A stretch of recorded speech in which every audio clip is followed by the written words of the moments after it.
त्रिपुरा का जो चुनाव है उसमें बहुत सारे मुद्दों पर चर्चा हो रही है। उसमें चर्चा हो रही है बेरोजगारी पर, उसमें चर्चा हो रही है 5 साल के जुमलों पर, उसमें चर्चा हो रही है तथाकथित डबल इंजन की सरकार ने कैसे इस प्रदेश के साथ धोखा किया, उसमें चर्चा हो रही है कितने नॉन सीरियसली त्रिपुरा को लिया जा रहा है।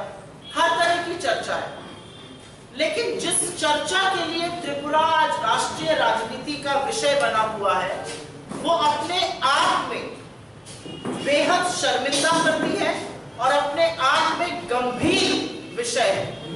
आजादी के 75 साल बाद हम देश में रक्त रंजित राजनीति का अगर कहीं पर विभत्स रूप देख रहे हैं तो वो त्रिपुरा है।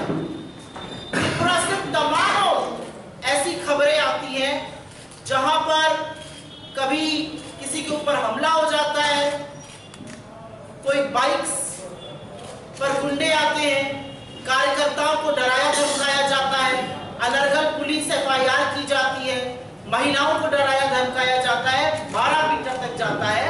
और ये छोटे से लेकर बड़े लीडर्स तक के साथ हो रहा है विपक्ष में। विपक्ष में अगर आप हैं तो आपका काम है आवाज उठाना, आपका काम है सरकार से सवाल पूछना, आपका काम है विफलताओं को उजागर करना। और लोकतंत्र में जितना जरूरी सरकार है उतना ही और शायद इससे कहीं ज्यादा जरूरी विपक्ष है, क्योंकि जो भी विपक्ष में होता है वो लोगों की आवाज बन के सरकार को कटघरे में खड़ा करता है। लेकिन त्रिपुरा के विपक्ष को बजाय कि ये मौका दिया जाए कि वो सवाल पूछे, त्रिपुरा के विपक्ष को रक्त रंजित किया जाता है, लहूलुहान किया जाता है, इस तरह से पीटा जाता है, इस तरह से हमला होता है कि त्रिपुरा के विपक्ष के लीडर अस्पताल पहुंच जाते हैं। मैं 2-3 वाक्य आपके सामने रखना चाहती हूँ। आप इस बारे में मुझसे कहीं ज्यादा परिचित हैं और मुझे लगता है रेपिटेशन होगा आपके साथ में इस बात को करना। अभी 29 जनवरी को हमारी बाइक रैली निकल रही थी। हमारे यहाँ के इंचार्ज डॉक्टर अजय कुमार जो खुद एक IPS ऑफिसर रह चुके हैं, उन पर हमला हुआ और ऐसा हमला हुआ कि उनको अस्पताल पहुंचना पड़ा, उनका MRI हुआ।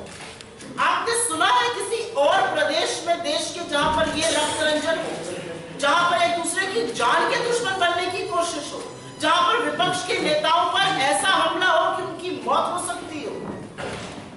NCRB डेटा के मुताबिक नॉर्थ ईस्ट में ही नहीं पूरे देश में पॉलिटिकल वायलेंस त्रिपुरा टॉप पर आता है। और ये मेरा डेटा नहीं है, ये सरकार, मोदी सरकार का डेटा है जो ये बताता है कि जो तथाकथित डबल इंजन की सरकार चल रही है वहां पर राजनीतिक हिंसा के मामले में त्रिपुरा नंबर 1 है। आप क्या बना रहे हैं इस प्रदेश को?